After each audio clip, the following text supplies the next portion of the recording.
Now, I would like to finish this interview talking about your stay, your visit to Colima. How was your stay in Colima?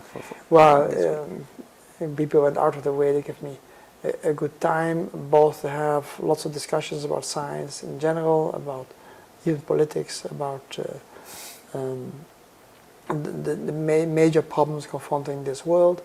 And so that was very interesting, and we also, of course, had a good time socializing and so on.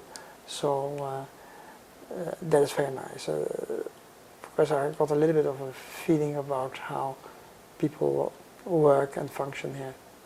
What do you think about our School of Science?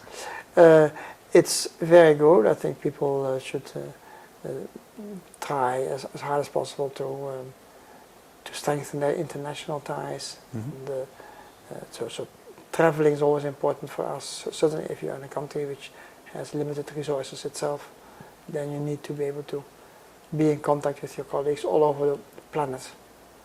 And so I don't know, I can't look in the wallets of the people here, how much the funds are that allow them to travel, but I hope they do have such opportunities.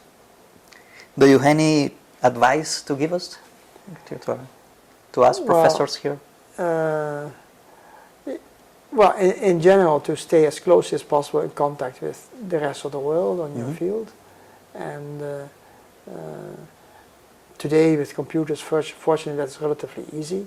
We have the internet, so be sure that you get all you can out of that, and I'm sure they actually do that, so this advice is unnecessary. But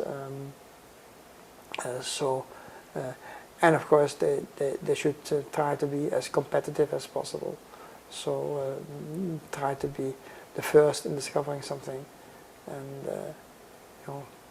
work at the certainly be sure that the standards of science are as high as you can make it.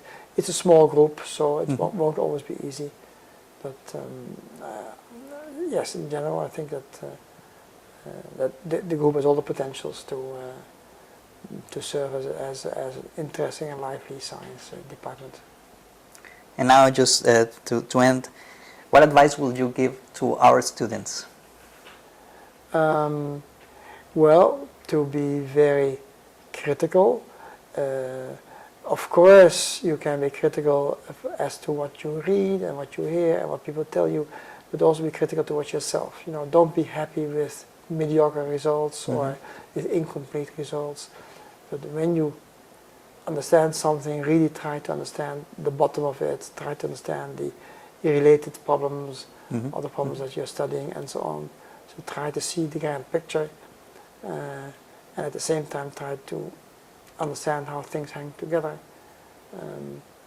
So this search for understanding and for bringing context in everything we see and we hear, and try to analyze the problems in such a way that you can contribute to it.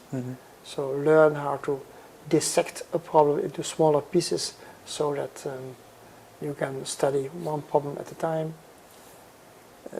That's a general thing which I think is very important to realize. I see some of my colleagues sort of get stuck at places where I say, well, you have to look at the problem from a different angle.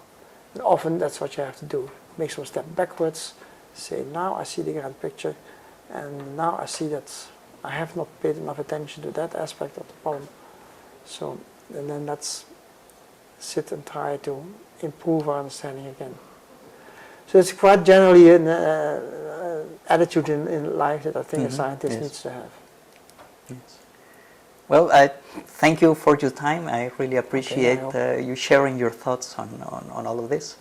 So. Well, I want to thank the Colima group for their hospitality to my wife and myself. Oh, thank you.